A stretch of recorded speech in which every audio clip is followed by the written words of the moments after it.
Hey, what is up, everybody? Welcome to the Guilty as Charged podcast, coming to you live on a Saturday for a Q&A session ahead of the Chargers and Raiders matchup tomorrow afternoon. Super excited to be not less than, excuse me, we're 27 hours away from kickoff, so it should be a lot of fun. Joining me, as always, is my guy, Tyler. Tyler, what's up, man? How you doing today? Those 27 hours cannot count down fast enough, man. I want to get over there, although as soon as I get there, I'll be nervous. But we're here. Football is here. I'm excited. Should be a good one. Lincoln Park's going back on tour. So, all's good in the world. All is good in the world. My wife and I were talking about concert tickets recently, and we were really hoping to go see the Killers in Vegas, but schedule-wise just did not work out. So yeah, she's not a huge fan of Lincoln Park, but maybe I can convince her for a birthday present or something like that to go see Lincoln Park in person. That'd be fun. Yeah. Hopefully you guys are having a great college football Saturday. Hopefully your team has a successful day, unless you're rooting for Baylor. Otherwise, I apologize. I just cannot root for you today. But yeah, super excited. Football season is back. Watched a bit of the Packers game last night. Football field in Brazil was kind of a disaster, but it was a good time for sure.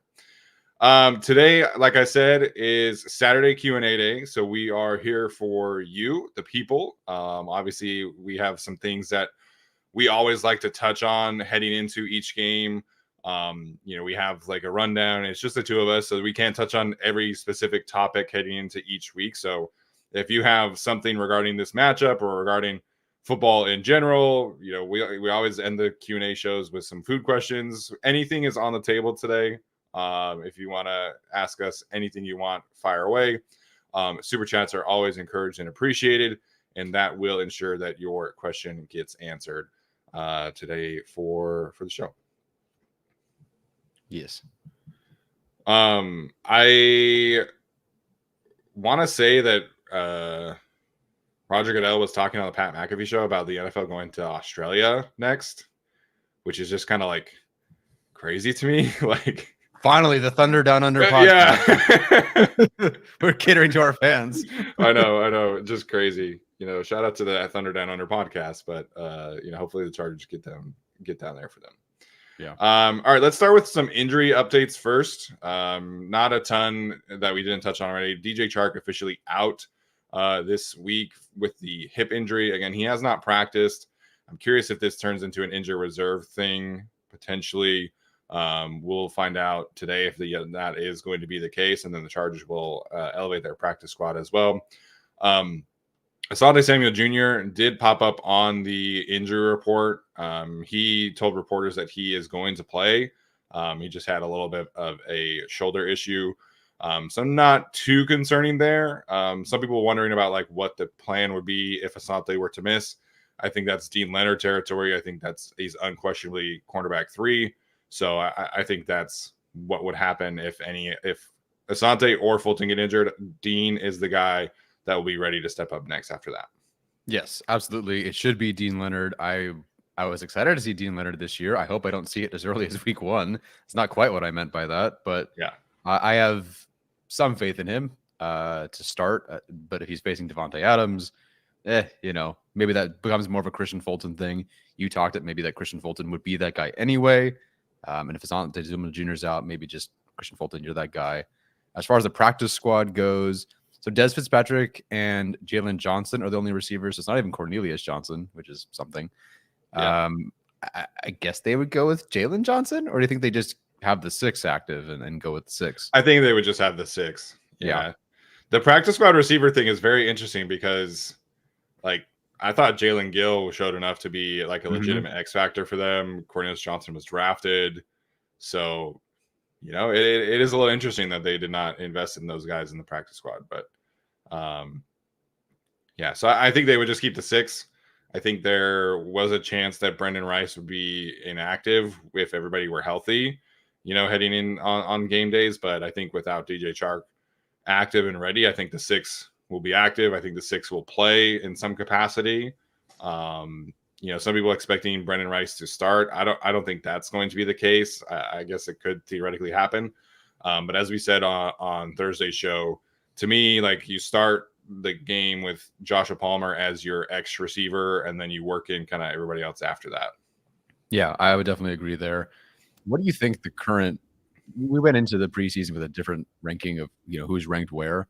What do you think that 1 through 5 is, leaving out Darius Davis? So it's Palmer McConkey as the unquestioned at least 2. Chark was the 3rd guy. Are we thinking it's Brendan Rice still as the 4th, or after the preseason do you think that's changed? And then where does Simi Fehoko jump into all this? I'm a little bit conflicted on Rice versus Fehoko because I think Rice has, consistently been making plays in practice from what we've heard and what I saw. Simi Fehoko was he was the more X receiver in the preseason and was the more targeted receiver in the preseason. Mm-hmm. So I'm a little bit conflicted there. I think until we see it in a game, I think we have to kind of pencil in Fehoko as ahead of both Davis and Rice in terms of actual wide receiver snaps and targets. But again, if we see that tomorrow that Rice is ahead of both of them, I think that's totally on the table. I just think the veteran presence of Fehoko and Jim Harbaugh has shouted him out several times. So I think until we see otherwise, I think we kind of have to look at Fehoko as somebody that's ahead of the other 2. Yeah, I think I'd agree there. And I guess more positive news, Joshua Palmer popped up on the injury report on Thursday morning, but he is not on the final injury report. And then Justin Herbert is also not on the injury report. So I know some people were kind of freaking out when that happened. Apparently the league intervened and came in and said, hey, he's talking about his foot injury. He has to be on the injury report. But he participated fully in practice. He says he's 100%. He also said that he could have played through the injury if the Chargers had a game that week. So, that's not a huge surprise. Justin Herbert played through the rib injury, which was just he said it was significantly worse and just a brutal thing to go through. So, Justin Herbert, if he can play, I think he is going to, regardless of what kind of physical ailments he's dealing with. Mm-hmm. But I thought it was interesting that right away he was like, I'm 100%, not worried about it. I'm ready to go. I could have played if we had a game. And so I think, he's the franchise quarterback, and you hear foot injury, and the way Adam Schefter was talking about it, right after the fact, you're like, man, this kind of sucks. And Justin was just like, I'm good. I'm ready to go. Yeah, I agree with, I agree with NSN here that he underplayed that rib injury at the time. He always will. He's going to be tough. He doesn't beg refs for calls. He takes the hits. He doesn't complain. Yeah. He doesn't flop. So he's just a tough guy. So I think he'll say that anyway. He probably could have played through it. It just wouldn't have felt good. I don't think he would have played as well. So I'm glad he got the time. I'm glad he's at least saying that he's 100% and that he's off the injury report. Yeah, the rib injury, I cannot imagine how difficult that must have been. I mean, when it happened against the Chiefs, I was like, this is going to be a multi-week thing. The Chargers season is over. And then he came back in the game. I'll never forget when he tried to run and just couldn't. Yeah. And then he had to throw the ball down right away. The ball in the dirt, yeah. Just threw the ball in the dirt. And then he threw a dot to DeAndre Carter 2 plays later. So, we're really lucky in the sense that the Chargers quarterbacks have just always been tough, physical guys who are able to just play through anything. I mean, I was a middle schooler when Philip Rivers tore his ACL and played through a torn ACL. Mm-hmm. And nowadays that would never happen. Somebody playing through a torn ACL is just unfathomable. And so Rivers playing through that, Justin Herbert playing through the ribs, it just really helps you appreciate who they are as people. Yeah, and I still don't know. I mean, we just watched Jordan Love potentially go down for a good amount of time last night. Yeah. I still don't know how Philip Rivers played as long as he did. I get that he's not a runner. He's not exactly doing Lamar Jackson stuff out there. Yeah, but I just can't believe he made it through as long as he did. And then Herbert's as tough as he is too. And his consecutive start thing was so long. It was insanity. Okay, so Raiders wise, I think it is a big thing that Malcolm Kuntz is not going to play in this game. Obviously, Max Crosby and Christian Wilkins. Oh, did you not see this? No. So Malcolm Kuntz, the edge rusher opposite of Max Crosby, is dealing with a knee injury. There's some things on Raiders Twitter that some people think he might have torn his ACL, which for them would be huge. Obviously, Crosby and Wilkins are the stars, and they deserve a ton of attention. And not to say that I was expecting Kuntz to like have this amazing game or anything, but Malcolm Kuntz really came on strong for them at the end of last season. He is, I think, a viable edge rusher too. So it sounds like it's going to be Tyree Wilson playing opposite of Max Crosby, and Tyree Wilson is kind of doing like the whole Jerry Tillery thing, where like might be a defensive tackle, he might be an edge rusher. The Raiders don't really know where he's going to be best suited, which is not great considering this is his second year in the NFL. First round pick. Yeah. So he's going to be on Slater Island on tomorrow afternoon. So I think that was probably going to be the case anyway, just because I had that much faith in Rashawn Slater. But I think the fact that now they can just dedicate all the help necessary to Max and Wilkins, I think just helps the Chargers kind of make an easier game plan this week. Yeah, that's huge. I mean, I wasn't worried, Slater versus whoever across from him. I wasn't particularly worried. Right. But it does help when it's your former first round pick who isn't really doing much for you. You're not so sure about, Kuntz isn't like an incredible defensive end edge rusher, but 52 pressures is 52 pressures. Had 2 sacks the last time these two teams played.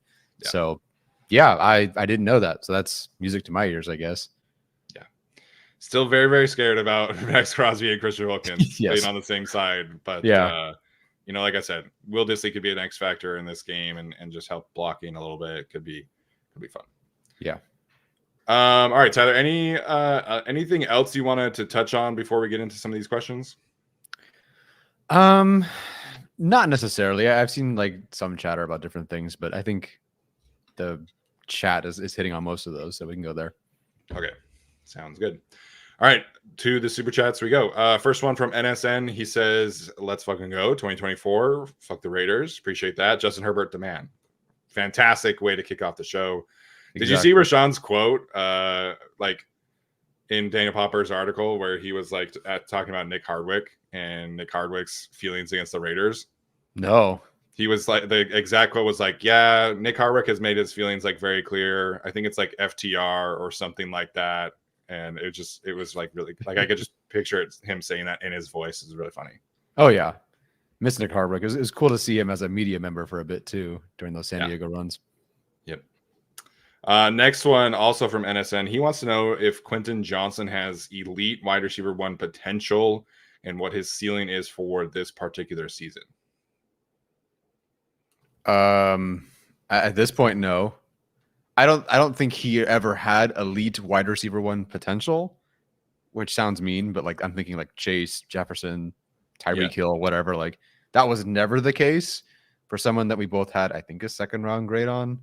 So I don't think that he ever had that potential, but his ceiling, I think he could develop into a very solid wide receiver 3 for them. I think we've seen a little bit better than we saw through camp and preseason last year. Like I feel comparing the two, it's been better. Just curious how much opportunity he'll get, but with Chark out, who knows? Yeah, elite wide receiver 1 ceiling, I never felt that way at all. I think if you are looking for like the archetype of what Quentin Johnston can be, I think you're maybe looking at like a best case scenario, like Michael Pittman type for the Colts, like a good, solid, like, number 2 in a pinch. If you look at, his, this is really funny. I pulled up his mock draftable comparison from an athletic standpoint, and the first one is actually DJ Chark. So that's a funny thing. But I think the athletic tools are there. I never really saw wide receiver 1 in him. I think the athletic upside is probably capped at like a high end number 2. Mm-hmm. In 2024, he's currently wide receiver 4 on the depth chart, but DJ Chark going potentially injured, I think, is significant for him. I think like best case scenario, if everyone stays relatively healthy, I think we see like 500-600 yards receiving, which wouldn't sound like a huge improvement, but I think for me, it's like the efficiency, the reliability go up. The potential like red zone involvement goes up. I just think like, I don't really care about the overall stats. To me, it's just like, can he be more reliable? Can he be more dependable? Does he look more fluid, which he already has? I mean, the double move against the Rams, I think, showed that he's really grown as a route runner. So to me, it's just like the quality versus the quantity of his role. Yeah.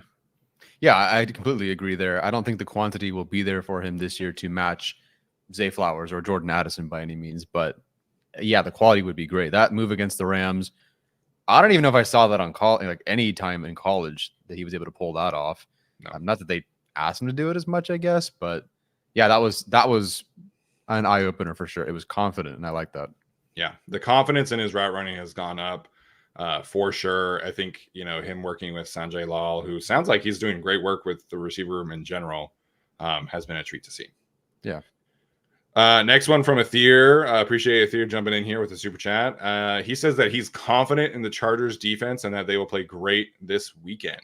What are your expectations with the new defense and everything going on with Jesse Minter's side of the ball heading into Raiders week? I think we're going to, and the defense will concede a few touchdowns because at some point Adams is very talented and he's one of the best players on the field, period. Brock Bowers might get his. I think that Zamir White can do enough on the ground. So I think they'll concede a few touchdowns, but I also think that the pressure that they send, the system that they have, the way even just in the preseason, you can tell the blitz and the coverage and the rush all works together so well. I think we'll see enough drives where it's like pretty solid. It confuses Minshew. They get to Minshew. Obviously, great edge rushers, great blitz packages. So I think we'll see a few times where shoot, like they gave up a touchdown. But that's the nature of it right now until they get even better talent, first round corners, whatever. Especially if Asante Samuel Jr. is limited in any way. I think they'll give up a couple touchdowns, but I think they'll be solid. I think we'll be encouraged with the performance. Yeah, that sounds right to me. We both had them giving up 20 points. So I think that's a positive start for this defense, and depending on how it looks, you could feel really good about it. There's a chance that this turns into a bit of a turnover fest for Gardner Minshew. There's always that chance because that's who he is. But turnovers are so fluky, it's hard for anyone to really bank on them. And we saw bits and pieces of that in the preseason, where in the first preseason game, the Chargers defenders dropped like 4 interceptions. So you just never know. Like, turnovers can come in bunches. They can not come at all. Gardner Minshew, for what it's worth, had the highest turnover-worthy play percentage among any starting caliber quarterback last season at 7.5%, which is a pretty high number when pressured. So that's the key thing for the Chargers is you got to be able to get Gardner Minshew into third and long situations, obvious passing down situations, and then let the pass rush cook. And I think you have a good chance, a good formula to maybe get an interception or two and really kind of just turn this Raiders offense on its head. But at the same time, when you play a defense like the Chargers are going to play, your cornerbacks, your safeties, they have to be consistently in lockstep with the pass rush, because you have a guy like Davante Adams who at any moment could just, pop off. And it's a riskier formula against a guy like Davante Adams in particular, because if you are off by even half a second, he's gone for a touchdown. So I'm confident that we'll feel better about the Chargers defense, but there is a chance that, they give up some big plays, make some big plays. Mm-hmm. So I think they're going to live in that kind of gray area this year. I'm not even joking. If they give up 23 points a game this year, I call that a win, to be completely honest. Yeah. It sounds awful, but I've seen higher expectations and worse outcomes. So if they give up 23 and the offense just needs to score 24 a game, that's better than 28 or whatever it has been. Like, that's a nice improvement for me. What was 23 points per game? What is that from last year? Do you know? Probably about in the middle. I can look it up if you're. I'm trying to find it on Pro Football Reference, but if you just go to team rankings, so opponent points per game. Oh wait, that's last. This is this year. Hold on, I can get it for you if you want to just. Okay. Stall. Okay. So there were 8 teams that allowed fewer than 20 points per game last year, which is insane. 23 points per game would be about 21st, 22nd with the really? With the Browns? With the Browns? That's hilarious. I wouldn't have guessed the Browns were there, but yeah, the Browns were efficiency kings. They were not points per game kings. Yeah. But if this defense is the 20th best defense in the league, huge for this team. The Chargers were 23.4 last year. Never mind. That's a 0.4 points per game improvement. Heck yeah, man. Yes. With an overturned defense, an overhauled defense. Yeah. My expectations for the Chargers defense is that they are frisky. They present challenges to opposing offenses. You know, they make things tough from a run game perspective, from a pass rush perspective. I'm not expecting them, you know, to be like this elite defense. I think that comes potentially next year when the Chargers have some more resources to pour into it. And I definitely am more optimistic about the defense overall than I was heading into training camp after watching them in person, after watching the preseason. But I'm still concerned about the cornerback room. I'm still concerned about the defensive tackle room. And I'm optimistic about the linebacker room, but you're essentially relying on two rookies to be like your more explosive, you know, playmaking linebackers. So, you know, there's concerns in this room. I think I definitely feel better about the safety room, especially after they get Elijah Molden back, or, you know, trade for Elijah Molden should be good. So the depth at safety is fantastic. Yeah. But if a cornerback injury happens, like I'm really concerned about that. If two cornerback injuries happen, I'm like, okay, this is really bad. So it's a defense where I think they'll be frisky. I think they will live in the margins, create turnovers, create a lot of sacks, a lot of pressures. And you can be successful that way. Some people are tweeting me like last week, like, oh, like this could easily be a top 10 unit. I'm like, I don't share that kind of optimism. I think if they're above 16, awesome season for Jesse Minter. And unfortunately for us, he probably deserves to go be a head coach somewhere else. Yeah, I think they'll give him one more year unless McDonald crushes it in Seattle, which is very possible. Yeah. Get me not in the 20s and I'm happy. You know, we don't always have to see. This is our special teams thing that we begged for. Now, Ryan Ficken said, hold my kickoff tee and got this Chargers team to a top 5 unit. Yeah. But if the Chargers can at least get to, you know, not awful, I'm stoked. Yeah, 100%. But I think this week it is a good matchup for the defense. I like it. Yeah. Next one from Mel. What a perfect test to see where our O-line is. I'm excited. We're excited for this as well. Yeah. But this Chargers offensive line is the first 4 games are not easy. I don't know if you guys watched the Chiefs game on Thursday night, but that unit is kind of terrifying. So you get Max Crosby, Christian Wilkins this week. Next week, not a ton, but Derek Brown is a fantastic player. And then the next week after that, TJ Watt, Alex Highsmith, Cam Hayward, Keanu Benton, and then the Chiefs. So we are going to learn a lot about the offensive line over the first month of the season and where they're at, how they can come together. And, you know, I think they'll be up for the challenge, but it's a tough first opening slate for this offensive line. Yeah, Derek Brown had 41 pressures and 53 run stops, and he might be the easiest guy they face over the next 4 weeks. Like it's gross. It's a heck of a lineup that they have to face. The good news is we feel confident about the line, the staff, but like we want to see it. I think we believe in the line overall. They'll have their struggles because they should. Chris Jones, Max Crosby, you know, TJ Watt, they should have their moments of struggle, but I think it'll be good back and forth. Yeah, it'll be good back and forth. I was asked again about like Joe Alt versus Max Crosby yesterday, and I'm all for trash talk with a rivalry game, but there's a lot of people talking about like Joe Alt's going to erase Max Crosby and like Joe Alt's going to be Max Crosby's daddy, like all this stuff. Like, no, Max Crosby is a really freaking good football player. Last season, he had in the regular season, he had 94 pressures, 15 sacks, 15 quarterback hits. That's a really freaking good edge rusher, man. Like this, Max Crosby is legitimately one of the 10 best defensive players in the league. So Max is probably going to have some moments where people online are going to freak out about Joe Alt. And honestly, that's okay. To me, as long as there are other positive reps with Joe Alt where he's holding his own, where, you know, he resets an anchor and he keeps Justin clean. You know, we know what he can do as a run blocker. As long as he avoids like the Avalanche Max Crosby game, I'm cool with it. And that's kind of my expectation. You know, I'm expecting, you know, 5 or 6 pressures from Max Crosby, maybe a quarterback hit or 2. And honestly, that's great. But anybody expecting him to erase Max Crosby week 1, like, I hate to break it to you, Max Crosby is an amazing player. So I think we will see Max Crosby have an impact in this game. He's too good of a player not to. Yeah. But I do expect Joe Alt to have some moments as well. Yeah, you don't average 93 pressures a season the last 3 years because, like, you're okay. That's not even a fluke. He just, I mean, the production is insane. And then people could argue he's a better run defender too. Yeah. What he's able to do as an all-around player is sickening.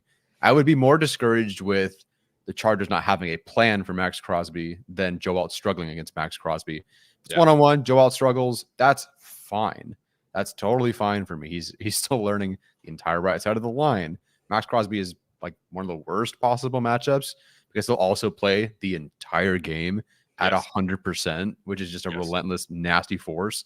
So it's okay if he struggles. But the Chargers go out and they clearly like aren't helping Joe Alt, or there's no plan or whatever, or they can't get the run game going. Be more discouraged with that. Yeah, no, I expect them to have a plan. I think Frank points this out in the next one here as well, and kind of a good pivot here. I think we learn a lot about this coaching staff and how the game plan for Max and Davante one-on-one is not an option. I completely agree on both fronts there. And I think their offensive game plan is going to be, you know, a little similar to what we saw from the Ravens with once they realized that they could not block Chris Jones, they're like, okay, like we're not doing this. Like they're sliding protection, they're chipping, they're double teaming. Like anytime Chris Jones was on the edge, they had a chip, they had a double team, like they were ready for him. So weirdly, the very end when they had the running back try and block him one-on-one, which Justice Hill, shout out to Justice Hill, man. Respect for blocking Chris Jones one-on-one, like actually kind of well. Yeah. So I think they will have a plan for Max. I think Will Dissly is going to block a lot. I think the Chargers will run the opposite direction a lot. You know, try and get him, you know, chasing the run game all around the field, try and get him to chase some end arounds, things like that. Get him as tired as you can, double team him, chip him. You can't do all of that for the entire game. So there are going to be one-on-one reps where Joe Alt is on an island against Max Crosby. Same thing with Trey Pipkins and Christian Wilkins, for example. Yeah. But I expect their plan to be sound on both fronts here, as Frank points out.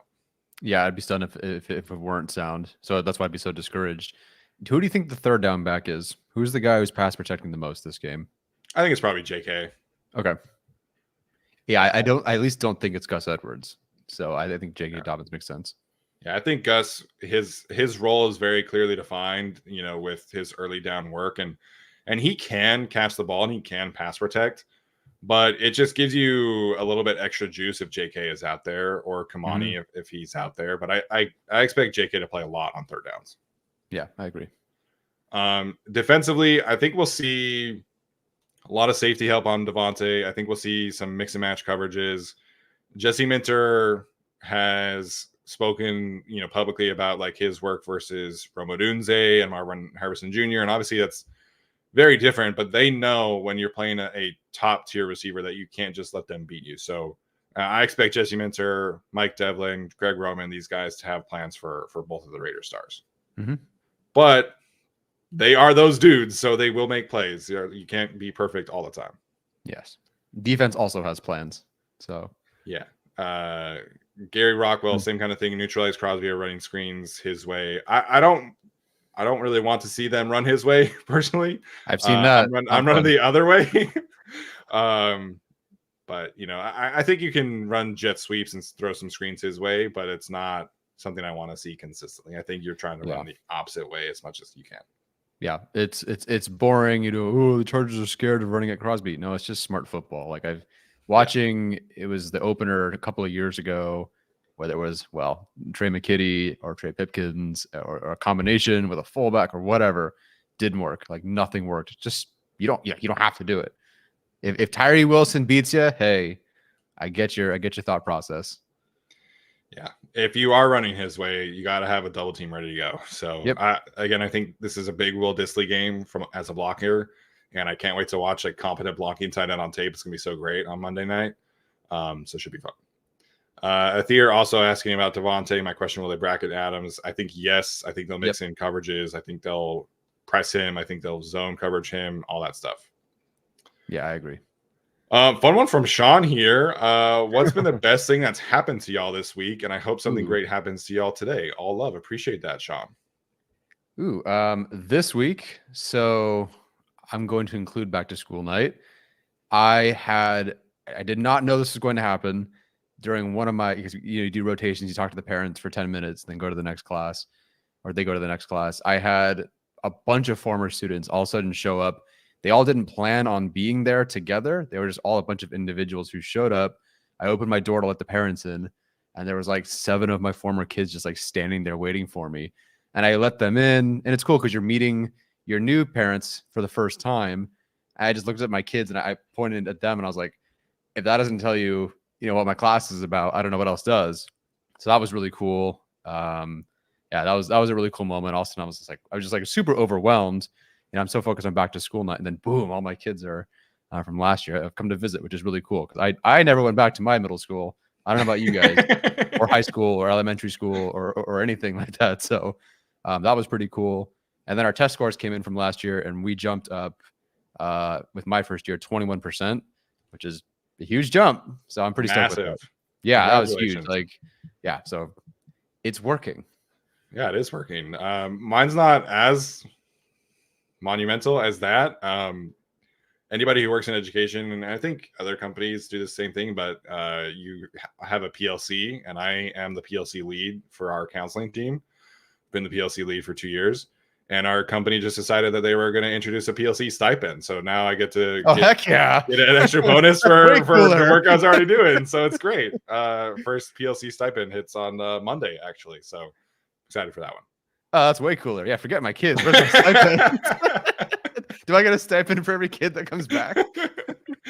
You should, because it's such a monumental thing. So in all seriousness, appreciate Sean for the question. That's a good one. I like that. Miss Andrea Schoon, one more day in here. You guys are going to be at the game. She's fully Chargers out now, right? 100%. Yeah, she's more of a super fan than I am. I think at this point, last year she was like sending me everything, talking about quotes from articles or press conferences. I'm like, oh my gosh, my mom is all in on Chargers football. There are 3 times in my life I know I will get something like a gift. It's my birthday, it's Christmas, and then it's the first time we go to SoFi Stadium. My mom's gonna get me like one hoodie probably, and I'm stoked. Like it's just like it makes me happy because that stuff is awesome. So thanks, Mom. She didn't say that, but I already know she's gonna do it. That sounds like her. Yeah. The SoFi exclusives are so cool. Like it's just, it's a nice little incentive to go to games and get some exclusive SoFi gear. So I'm excited about that. They also apparently revamped the food selection at SoFi Stadium, which is good to see. They now have like a Asian fusion type little corner on each level, apparently, where you can get like spam musubi and bulgogi beef bowls and things like that. So the food needed a revamping, and I'm excited to test it out this year. Yeah, shriveled hot dog is not exactly the kind of food that's all that. Like when I finally found the chicken nuggets and tater tots, I'm like, yeah, that was so good. Like, this is the thing, man. This is it. So like actual food does sound nice. Yeah, and Asian fusion sounds good. I think I am Asian fusion. Yeah, I mean, basically. The first time we went to SoFi, we sat on the opposite side of the team store, so it's like the side closer to the Forum. And over there was a restaurant where Brooke got like a chicken banh mi sandwich, and it was actually like really, really good. But then when we sat on the opposite side the next time, we couldn't find it like anywhere. So that day we both got chicken nuggets. I've never seen that one. Yeah. So I guess that's a thing where they kind of move food around. So I don't know. We'll see how it goes. But I'm glad they're revamping the food because a lot of the food was terrible. Mm-hmm. Do not get the chicken tinga baringo. That will not sit well with you from experience. No. Okay. Good to know. Thank you. New member. Sweet. Pappy 1973, appreciate it. Yes, if you guys are not YouTube members or Patreon members, you can do that, and then that gives you access to our Discord. From time to time we share some fun nuggets in there, but honestly, it's a lot of just like people chatting about ball or whatever. We have different kind of chats where if you're just like super into gaming, we made one for gamers. We have a one for exclusively dedicated to prize picks, so people talk about their prize pick selections of the week. So it's a fun time for sure. Yeah, we have Gaming Channel for Nerds, and we have Degenerate Gamblers. Yeah. Yeah, we got some great categories in there. And honestly, it's really cool. I don't read much of it, but it's cool seeing the Gaming Channel for Nerds one blow up. Like, people are talking about these games. I don't know anything about it, but people are excited to talk about it, and that's really cool. Yeah. Yeah. So I appreciate Pappy. Hopefully you can jump into the Discord as well. Man, lots of super chats today. Love you guys for that. Appreciate it. FL says, what would it take for Herb to have an MVP season? So Ben Solak on ESPN, formerly of The Ringer, he's talked about this a lot because people are throwing out MVP picks that are like a little too dark horsey. Basically, to win MVP, you have to be the quarterback of one of the 4 best teams in the NFL, and you have to be the 1 seed or the 2 seed. So you got to put up numbers, obviously, to merit the award, but you've got to be on an elite team as well. And that's why this season for Justin Herbert to have the MVP, like, it's going to take a lot from everybody else. You know, I think if you look at the numbers that Justin Herbert put up in 2021, that was an MVP level season, but the team was just not good enough. So that's the main thing, honestly, these days with the award, is that you've got to be the quarterback on one of the 4 best teams in the league, and that's where it starts. Yeah. Gotta beat the Chiefs. Gotta beat them in the division, or have some insane year. And they're just like the Chargers 2018 season where they were 12-4. They just didn't make or they didn't win the division. Yeah, something like that. Yeah, because in that 2018 season, there was a good amount of media members who were hyping Philip Rivers as an MVP candidate. And then they were a wild card team, and then that conversation went away. So you got to be a top 4 team. You got to win your division. You know, in the old days, it was like you got to get a bye. Nowadays, that part is less important because there's only 1 team in each conference that gets a bye. But yeah, you got to be an elite team, basically. Next one, Edison back in here. Who's our downfield threat, if any? Well, he did not practice. He's out. So there goes that one. So it's got to be Ladd McConkey, I'd imagine. He's the fastest guy on the team that's available, and maybe even still with Chark. So I think, he's got to be McConkey. McConkey has the speed. The nice thing about the Chargers receiver room is that they kind of all can get downfield. Like, Palmer isn't fast, but I mean, he did average like 18 yards of catch last year, so he can get downfield. Quentin can get downfield in a different way. I kind of would like to see him that more like intermediate-ish. But Brendan Rice can get downfield also. And Simi Fehoko had the biggest play in the preseason of any wide receiver. So the nice thing about the Chargers receiver room is that they do have guys who can all get vertical. But when everybody is healthy, I think that is specifically DJ Chark's role. Yeah, I agree. Reality check, putting some damper on the mood here. Just kidding. I'm gonna refund your super chat now. Take it back. Terrible hypothetical. Herbert goes down week 9 for the season. Scale of 1 to 10. Harbaugh, Heineke lead us to the playoffs. I guess that kind of depends on what the record is, right? So let's say they have 5 wins. But either way, a scale of 1 to 10 to lead us to the playoffs. 1. I'll take the lowest possible option there, because I think it's difficult for them to make the playoffs as is with Herbert, not because of him. But I'll go with 1 with Heineke there. They might surprise and win a random game when Heineke throws for 400 yards for some reason. But I don't know about consistent wins. Not for that long. Yeah, so they would, in this scenario, they're probably 5-3 after week 9, because if Herbert gets injured, they're losing that game against the Browns. So you'd be 5-3 potentially, and then you have the Titans, Bengals, Ravens, Falcons, Chiefs all in a row. And then you have Buccaneers, Broncos, Patriots, Raiders to close the season. So I'm on the same page as Tyler. I have them as a playoff team, but that's like almost exclusively because of Justin Herbert. Like, this receiver room, I think, is the negativity around it from a national perspective, I think, is a little harsh. It's become a little harsh. There are worse receiver rooms in the league that you can look at. I think it's unproven, and I understand like some skepticism. But this receiver room with Justin Herbert, I think, is fine. Yeah. This receiver room with Taylor Heineke is a concern, and the way that this offense functions with Taylor Heineke is a concern. I think if Herbert goes down week 9 and misses like a couple games, I think Heinicke can at least like maybe win one of those games and like keep them kind of afloat. Mm-hmm. But if Justin Herbert misses the back half of the season, like they are not a playoff team. Like this is not a playoff roster. With Justin Herbert, I think they have a good chance of being a playoff team, but not without him. No, but as Frank says, I don't want to find out the answer to this. So yeah, I don't want to find out the answer to that either. Yeah, so hopefully that just never happens. You know, Justin Herbert has been injured enough. We don't need more Justin Herbert injuries. You know, I want him to have a clean, healthy season again, like 2021.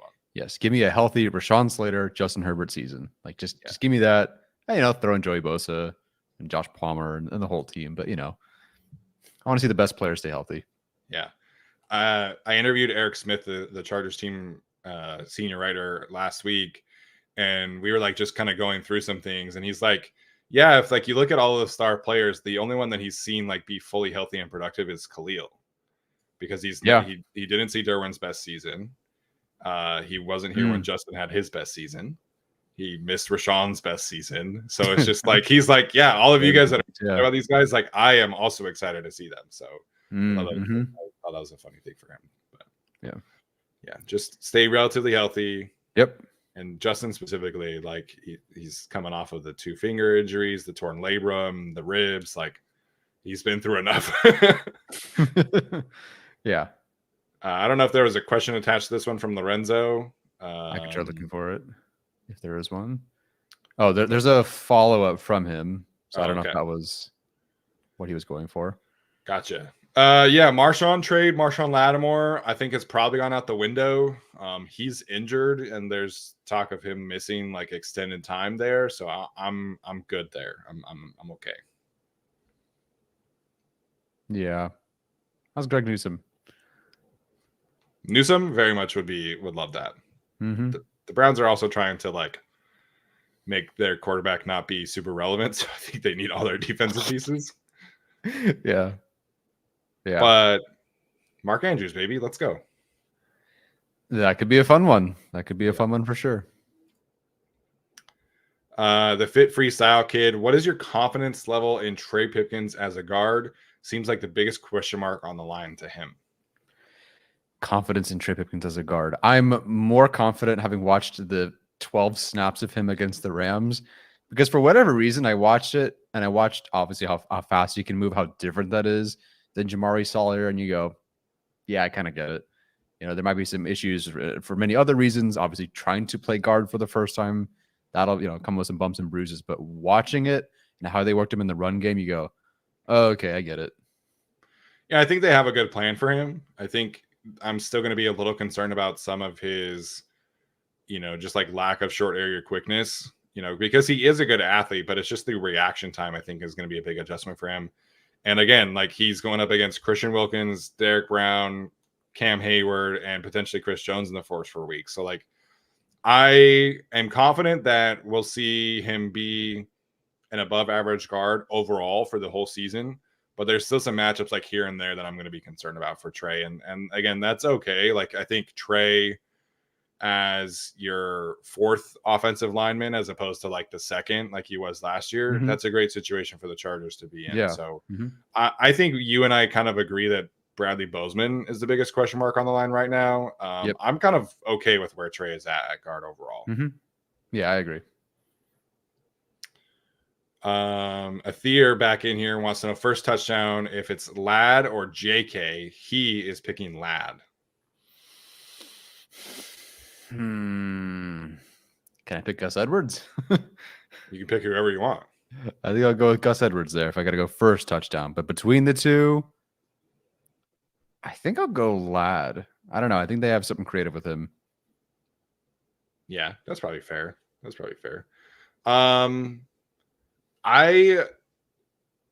kind of think that one of the tight ends is a very good selection for a first touchdown, because I think like the red zone role there is just huge, and we know that they want to get into goal line situations and get big bodies in there. So I do think a tight end is a pretty good selection for a first touchdown. But yeah, these two I probably would choose Ladd as well. Yeah, which would be fun. Yeah. We deserve it to not take till week 10 for a touchdown to the receiver that we drafted first. Whatever it was with Quentin last year. It's a pretty long time. That's what it was. I don't know how long it was, but it wasn't the first few weeks. I remember Simi scored before him. Simi scored before him. That was after the bye. So it was at least like week 6, 7. Somebody let us know in the chat. So if Vlad can score immediately, great. Yeah, man. Frank says that he thinks Hayden will have his comeback year. Where are you at with the tight end kind of route distribution between Hayden and Dissly? I really don't know, dude. Like, Hayden Hurst will lead in I think he'll lead in receiving yards. I think Dissly will contribute. I think Hurst still leads in receiving yards between the two. I don't know, though, because we saw Hayden Hurst for 7 plays before Easton Stick killed him. So I don't really have much of that hospital ball was so bad. Yeah, I don't have much of a gauge on how involved he's going to be. Obviously, in the springtime, he was all over and had a huge connection with Justin Herbert. So maybe, but I think that there's an aspect of the connection to Palmer, the run game, then McConkey. So I think Hayden has a good year. I think maybe I don't know where I'm at with him, but 400 yards would be nice. I don't think he crosses 500, but I think he'll be solid enough. Yeah. Kevin points out Hayden Hurst anytime touchdown. I think that's a good bet for this week in particular. Yeah. But I do kind of think when I was there, Will Dissly was very active as pass catcher. But I just think in games like these, he's going to be so involved as a blocker where maybe we see him get a catch or two. But I guess it kind of depends matchup wise. If the opposing defensive line is a good defensive line, I think you'd probably see Dissly more as a blocker. Yeah. Whereas if they're playing the Panthers overall, I think Dissly can get more involved as a pass catcher. Yeah, I agree. I mean, Crosby, they start with, if let's say Chris Jones plays a ton of defensive end against Joe Alt with TJ Watt coming up. Yeah, I don't think you'll see Will Dissly be used a ton as a receiver. Yeah. Overall, as Eddie Bruin points out, he doesn't think any of the receivers get to 1,000 yards, maybe a bunch of 400 to 800 yard players. I kind of tend to agree. I think Palmer gets over 1,000 if he stays healthy. I think he's my choice to lead the team in receiving. I just think he brings the best combination of all of the receivers. And I think he's unquestionably, a starting receiver. He has that rapport with Justin Herbert. So I think if he is healthy and stays healthy, I think he gets to 1,000. If he misses time and a lot of time, I think that obviously increases the chance that Ladd gets over 1,000. But yeah, rookie 1,000-yard seasons are tough to come by. So I know everybody's kind of penciling in, Chase Daniel thinks 100 catches for Ladd. That's tough for a rookie, man. It really is. So I think Palmer is the one. And as long as he stays healthy, I think he crosses over 1,000. Yeah. And no, issue if nobody gets over 1,000. Doesn't mean the Chargers had a bad season, passing the football. Just a lot of distribution, a lot of different solid guys, not as much one elite guy. The 49ers always had the one guy get barely over 1,000 yards. I think we could see that if Palmer gets 1,002 yards. Yeah, I could see that, but he's got to stay healthy. So that's more than anything else. Jorge bringing up Patrick Clayton and Dontrell Inman. The disrespect. Dude, yeah. Well, Inman was okay, but yes, Phillip Rivers did not have a great set of receivers to work with for quite a bit until he randomly did and had Keenan, Tyrell Williams, Mike Williams, a little bit of Gates, a little bit of Hunter Henry, I believe, at the same time. Yeah, and then it was, but yes, for a while it was something.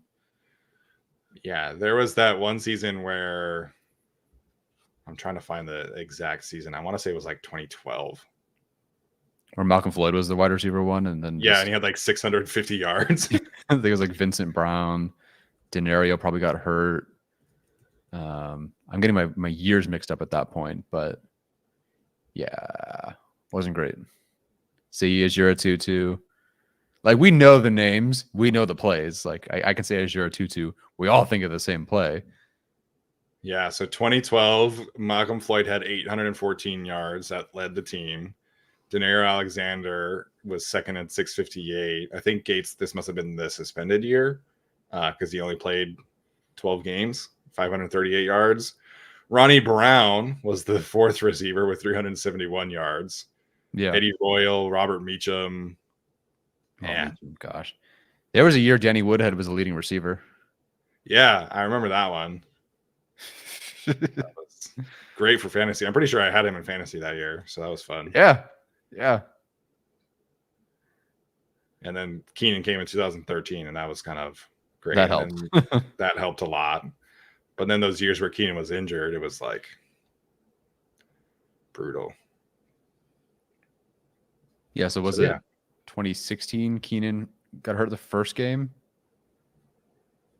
against the Chiefs? That was 2016. Yep, because 2015 was his kidney when he played half the season. Yeah, that's what it was. And then they didn't have Mike Williams till 2017. 2016 though was the Tyrell Williams season where Tyrell had 1,000 yards that year. That was fun. Dontrell Inman had 810 yards in 2016. That's crazy. I wouldn't have guessed that. I knew he like I do appreciate what he did for the Chargers. I think he was pretty solid. That they traded him away, and then he came back later on. Yeah, but the fact that this team got any kind of draft compensation for Dontrell Inman though is insane. So let's go, man, wheeling and dealing. It was the like one good trade he made. Oh, besides Klimack, obviously. Well, trade away. Yeah.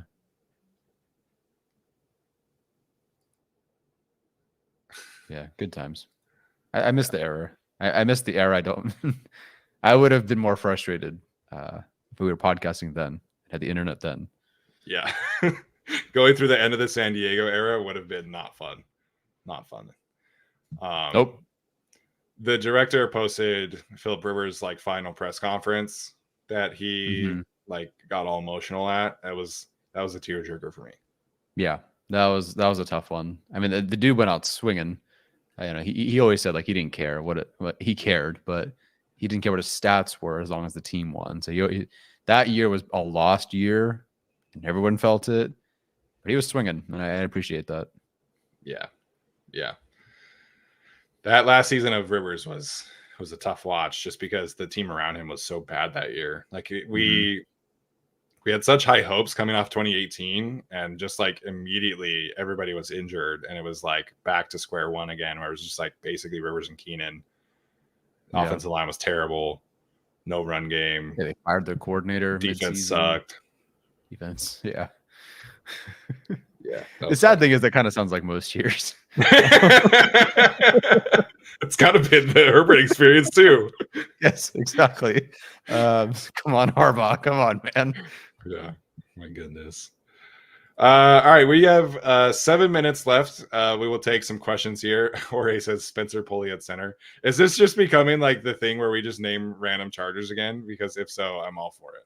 Oh yeah, let's do it. Who's your new one this year?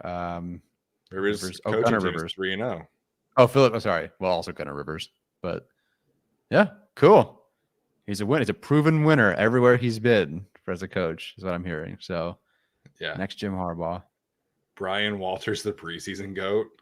I don't remember Brian Walters. Javonte Herndon. Yeah. Sharice Wright. Oh, yep. Hey, there you go. Cordero Law. Nice. The CFL. Man. I can't believe I know that. Oh my gosh. Hey, man. Sam Tevi catching strays. Slicing lines. Hey, Sam Tevi was. We didn't know how good we had it on the third tackle until Sam Tevi left. And I miss him. Yes. Hey, the last season of Sam Tevi was actually pretty good. But Craig Mager. Jeez. Kalen Ballage. Craig Mager pull is wild because that was the kind of running punchline. I don't mean to be meaning like that, but you bring up bad third round picks. It was Craig Mager.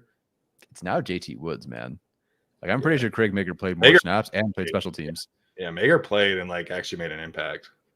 Yeah. But yeah, JT Woods, man. Where is he now? He's on the Eagles practice squad. Good luck, Alex. Or Alex can't escape it. Hey, Quinyon Mitchell looked awesome yesterday. Did he? Yeah, Good. He had a fantastic game. Good. KJ Hill, the next Keenan Allen. I remember those tweets, man. They drafted KJ Hill in the 7th round, and they're like, all right, Keenan Allen's in danger now. I was like, what? I remember that too. I don't know why, but yes, KJ Hill, the next Keenan Allen. He was not.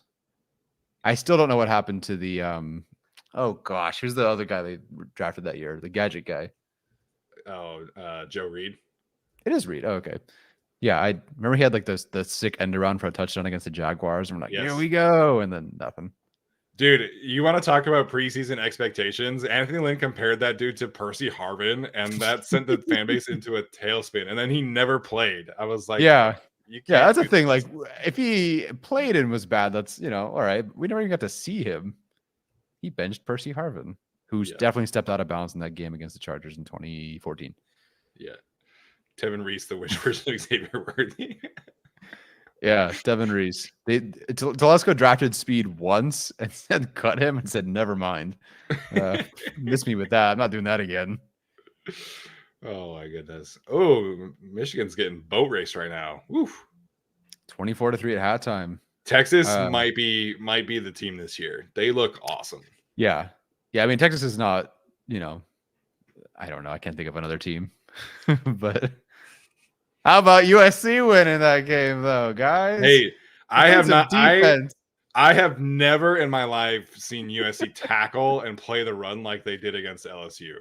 No, I wasn't around for like the Pete Carroll days. I was a kid. I was not watching USC football as a 10-year-old. But man, like ever since I've been paying attention to USC football, I have not seen them tackle and play the run like they did last week. So shout out to Anthony Lynn's son being a heck of a defensive coordinator in college. Yeah. And oh gosh, the Rams defensive line coach went to USC. I'm sure that helps a little bit too. Henderson? Sure. Eric? No. I know who you're talking about. I can't remember his name. Yeah. USC looks good. I'm still kind of wait and see with the offense just overall. Like Miller Moss, I need to see some more evidence. But they should be a good team. They also play in the Big Ten. The Big Ten's freaking stacked. So Ohio State looked great. Alabama looks great. Georgia looks great. So it's going to be kind of 30 the same usual subject. Huh? Utah in 30 minutes or 12:30? 12:30. Hour and a half. Oh, okay. I think Utah's going to win the Big 12, but I don't think they're anywhere close to like championship level team like these other guys. That's okay. But hey, man, winning the Big 12, hosting a playoff game, that's a great season. Fun stuff. Okay, a couple other ones here from Super Chats. We'll wrap up. Athir thinks that wants to know, are the Chargers will be going 3-0 heading into the Kansas City game? It's not that they can't individually win each of those 3 matchups. It's just winning 3 in a row, right? That's the difficult part. Yeah. They can win the first 2. I would not be surprised if they won the first 2. They better win the second game. They better win that game against the Panthers. But that Steelers game is more difficult than people want to admit. That defensive line is arguably the best of the 4, and the next 4 games they're going to play across the board. 1, they have a high-end guy, but 2, just very stout rest of the group.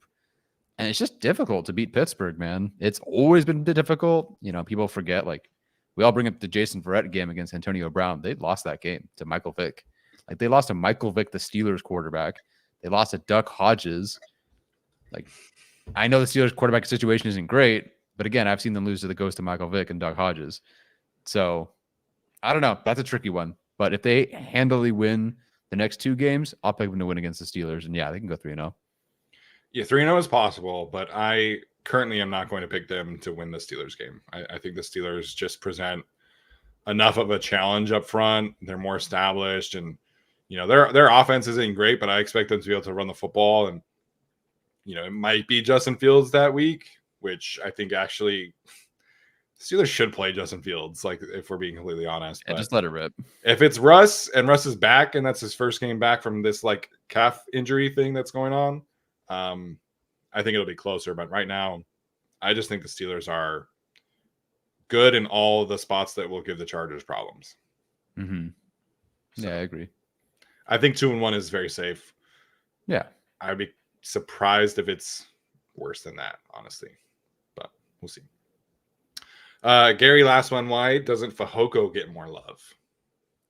I feel like from the fan base, he got a lot right now. Yeah. Yes. It really flipped when, well, I think after the first week of the preseason, probably the second week when Brendan Rice had no catches. I think that really flipped. But everyone's looking for what's perceived as a ceiling. And I think that people assume that Fehoko doesn't have the higher ceiling because he's been in the league and we've seen what he looks like, I guess. But I think with Brendan Rice, it's less that I think he has, that fans perceive he has a ceiling as much as they just haven't seen much. And I think it's more of an unknown thing than a ceiling. It's not that there is a higher ceiling than Fehoko. They just haven't been able to quantify what his outcome could be based on any on-field performance, other than one catch in the preseason. Yeah. I think when you become a guy like him, it's just tough to really like get like momentum going. Like, because he was a day 3 pick. It's not like this is a guy who was, an undrafted free agent type guy, but he didn't make the roster with the Cowboys. He was on the practice squad, and then he didn't make it again. And then gets cut by the Cowboys, comes to the Chargers, gets cut, pretty early, back on the practice squad, back on the roster. We saw him score the touchdown, then we didn't really see him again for the rest of the season. When you become that kind of guy, it's just tough to really like carve out a role. And, now hopefully he can do that for his own sake. Yeah. I got to end this right now. No, I'm not a pineapple on pizza kind of guy. No, thank you. I mean, I like pineapple, not on pizza. And not because I'm like, a purist or anything. I don't like pineapple on pizza. You don't like pineapple on pizza. That's okay. If you have pineapple on pizza, it's got to be a spicy pizza. Like, you can't just put like a marinara sauce, marinara, ham, and pineapple. Yeah. That's terrible. Yeah, that's awful. But if you have like, if you have like a spicy base sauce, and then you do like, some kind of spicy chicken or something like that, I think a pineapple can work. But it can't be like a generic marinara sauce kind of thing. Get out of here, Kurt. I've never eaten pineapple on my pizza during training camp. Last one, I think, this is just like a good way to end the show today. We appreciate all of you guys for tuning in. The Q&A has been fantastic today. Lots of super chats, lots of great comments. We appreciate all of you. Frank says there's so much to be seen tomorrow. We have assumptions, but we will have no idea about this team until tomorrow. First time in a long time. I can genuinely say I have more questions about this team than I ever have in my life as a fan. Like, there are so many things that could go one way or another. There are some things that I'm pretty certain about. Like, I know that Justin Herbert's going to be good. I know that Rashawn's going to be good. I know that Khalil's going to be good. I know that certain players are going to handle their business. But even like Derwin James's role, like, we just don't know what it's going to be like. We don't know how he's going to get back to his usual self. So there's so much uncertainty. Jesse Minter's talking about rotating linebackers, like all 4 of them. We have 4 good edge rushers. The receiver room, it can just be kind of a hodgepodge group. So I agree with this. I think this team, it's one of the reasons I'm so excited about them, even if I'm not like super optimistic about like them making a deep playoff run or anything like that. But there's just so many new things, and I think it creates a lot of chaos potential, which to me is exciting for this team to be a Harbaugh, physical, frisky, tough out kind of team. And I can't wait to see how it unfolds. I need some answers, but right now it's all exciting new stuff. Yeah, I think we've always been able to adjust if there's a new defensive coordinator, whatever, because the offense has been the same. It's been Keenan Allen, it's been Mike Williams, it's been Austin Eckler, some hodgepodge group of offensive linemen where a couple of them are good and the rest are kind of atrocious. But we always had a good quarterback. So you always kind of, you got the idea of what the Chargers were going to be.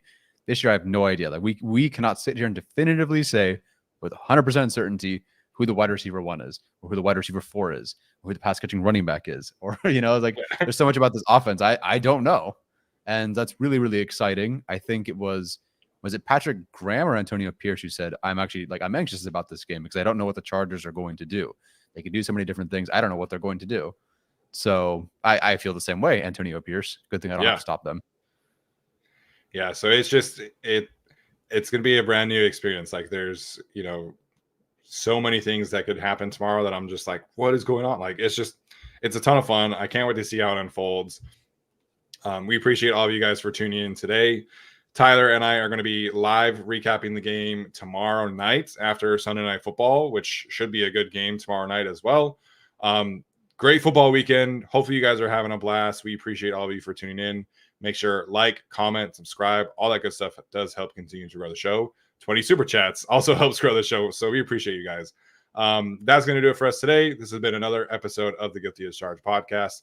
Bolt up. We'll see you tomorrow.